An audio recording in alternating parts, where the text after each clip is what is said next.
जमीन विवाद में फंसे शख्स का दरोगा ने उठाया भरपूर फायदा।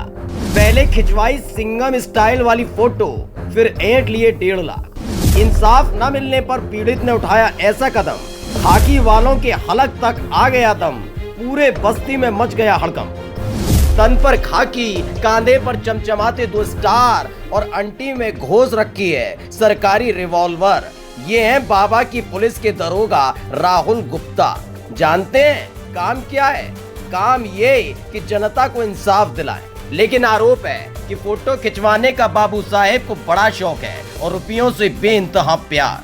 तो यही शौक और प्यार भारी पड़ गया। नहीं, हमको कोई अधिकारी लिख के दे दे कि ये सही मानना जाएगा, लिख के हमको चाहिए बस।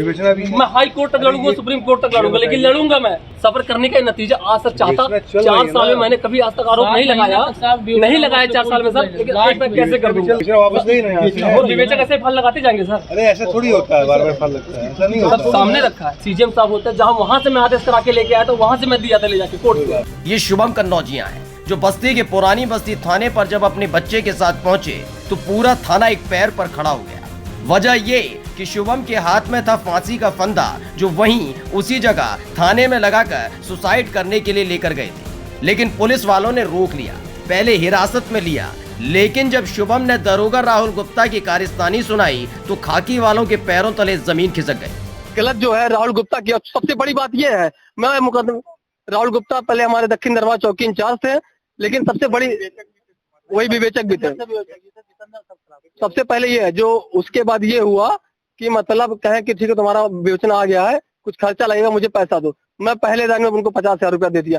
फिर कहे कि मतलब कुछ एविडेंस पे मतलब कलेक्ट करना, हैवी एविडेंस है, इसमें कुछ लोग लगे हैं।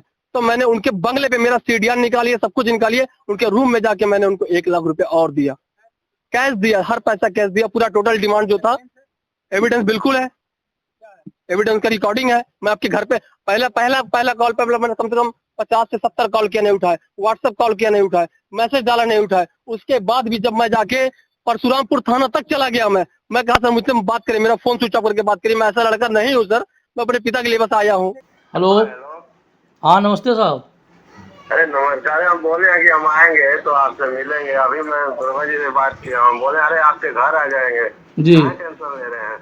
हाँ, मैं बात किया आपके बेटे से, हम बोले जाओ तुम, मैं घर आ जाऊंगा, टेंशन मत लो, हम तुम्हारे घर आएंगे।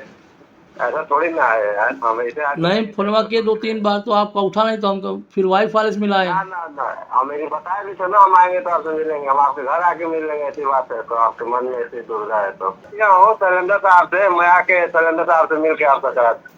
ठीक है। हाँ सर। हाँ बताइए। ये कहें सर पैसे उसमें क्या होगा? जी कोर्टों में जाएगा ना तो मैं दीवान जी से बोल दूंगा, वापस करवा देंगे। अरे तो इधर जो आपको समन्वय दिए थे पैसा, मतलब वो कैसे वापिस हो पाएगा?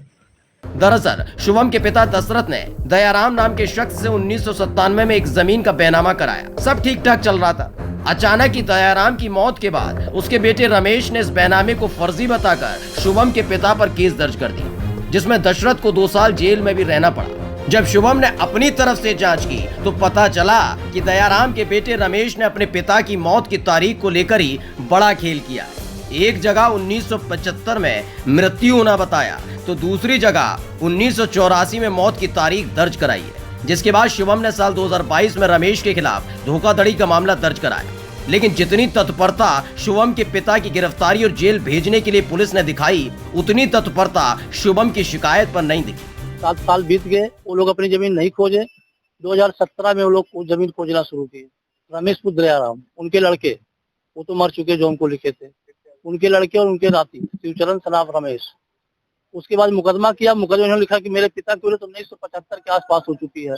ये 2 साल लड़ते रहे। फिर 2 साल के बाद जब इनका मृतक प्रमाण पत्र फर्जी बना तो 18 का सर्टिफिकेट लगा रहे उसमें कि मेरे पिता की उम्र 84 में हुआ। 75 को दिखाने के बाद 84 में दिखाते हैं। उसी पे हमारा आदेश रिकॉल हो गया। और आए दिन हमको राजनेताओं से या किसी का धमकियां मिलती रहती है। मैं अकेला, हमारे 2 बच्चे हैं, कमाना खाना मेरा है, धमकी मिलती है तुमको फांसी करा देंगे, तुमको जेल करा देंगे, तुमको चरस भिजवा देंगे। ओरिजिनल पेपर उनको दिया था, जो गवाह उस समय से जमीन में लिखाया था वो आज भी जिंदे हैं। उन्होंने लिख करके दिया कि सब मेरे सामने ये चीज हुआ है, फिर भी ये सब ओरिजिनल कागज हमारे जितेंद्र साहब गायब कर दिए, उसमें लगाया ही नहीं विवेचना में। भरोसा नहीं है सर, लेकिन सारे अधिकारी ऐसे नहीं है सर। हमको न्याय मिलेगा, नहीं न्याय मिला तो या जहर खा के मर जाएंगे अथवा आत्महत्या कर लेगी, बस यही दो चीज मिला है। फाइनल रिपोर्ट उनको लगाने नहीं चाहिए सर। जब बैंक लिख करके दे दिया टेंशन हमारे यहाँ नहीं जमा हुआ है तो क्यों फाइल लगा दी, तो मेरे समझ नहीं आ रहा किसके दबाव में लगाए, राजनीतिक दबाव में लगाए कि पैसा लेकर के दबाए, क्या किए वो तो वही बताएंगे सर ना। बैंक ने लिख करके दे दिया कि तेजी से फर्जी जमा हो तो कैसे सर्टिफिकेट बन गया मेरे प्रमाण पत्र। अभी 3 पेपर उसके बचे हैं जांच के। मेरे सूचना फार्म भरा है वो उसकी जांच की जाए, बैन अल्पिक जांच की जाए और उस पर जो आवेदक गवाह दोनों हैं सफाई नायक की जांच की जाए जो रिपोर्ट लगाता है नगर पालिका का। अभी ये 4 पन्ने जांच हो, दूध का दूध पानी का पानी सब हो जाएगा। इस मामले की जांच कर रहे तत्कालीन चौकी इंचार्ज राहुल गुप्ता से शुभम की मुलाकात हुई। शुभम के हुनर का पता चला कि वो अच्छी फोटोग्राफी करता है तो जी भर फोटो खिंचवाए। यही नहीं, शुभम से 1.5 लाख रुपए भी खींच लिए। लेकिन जब इंसाफ की बारी आई तो ठेंगा दिखा दिया। दारोगा की इस हरकत से शुभम इतना परेशान हो गया कि थाने में ही सुसाइड करने पहुंच गया। चोर चमार नजर आ रहा है भैया। सर आप नहीं कह रहे ना, ये तो बस आप ही प्रेजेंट टाइम में कह रहे हैं। इससे पहले से कौन सा अधिकारी जिसके पास मैं गया ना हो, जिससे न्याय का उम्मीद ना किया हो। 27 महीना जेल काटे हैं। कोई भी बेचो तो उसको प्रूव करके दिखा देना ये सही है कि क्या है। धैर्य बनाया है, धैर्य नहीं वही लास्ट मेरा है जो है सर। मेरे अंदर क्षमता खत्म हो गया है। अभी आप क्या चाह रहे हैं? जो होगा हम देखेंगे सर। क्यों बताए क्या चाह रहे हैं हम? 3 बार मेरा फिर से विवेचना थाने पे चला गया है। कुछ सही अधिकारी हैं जिनके माध्यम से अभी भी मुझे न्याय का उम्मीद है। आसिफ फंदा ये था कि अब मुझे नहीं जीना है, मैं मीडिया के सामने कह के जा रहा हूँ, लेकिन मुझे न्याय नहीं मिला तो फिर इसके जिम्मेदार जो होगा वो आप लोगों के माध्यम से पता चल जाएगा कि कौन है दोषी इसमें। वहीं इस मामले पर रमेश ने तो कैमरे के सामने कुछ भी बोलने से इनकार कर दिया, लेकिन उसकी तरफ से सीपीएम के नेता के तिवारी ने दावा किया कि मामला कोर्ट में है और कोर्ट जो भी फैसला देगा मानेंगे। रमेश के ऊपर लगाए गए आरोप का पर्टिकुलर इस केस में उसमें मुझे इतना ही कहना है कि 3 बार विवेचना हो चुकी है। 3 बार एफआईआर लगा है। बार बार न्यायालय के पुनर्विवेचना के आदेश पर चीजें आती हैं। पहली बार एसआई चौकी इंचार्ज थे दक्षिण दरवाजा जितेंद्र सिंह साहब, उन्होंने एफआईआर लगाई।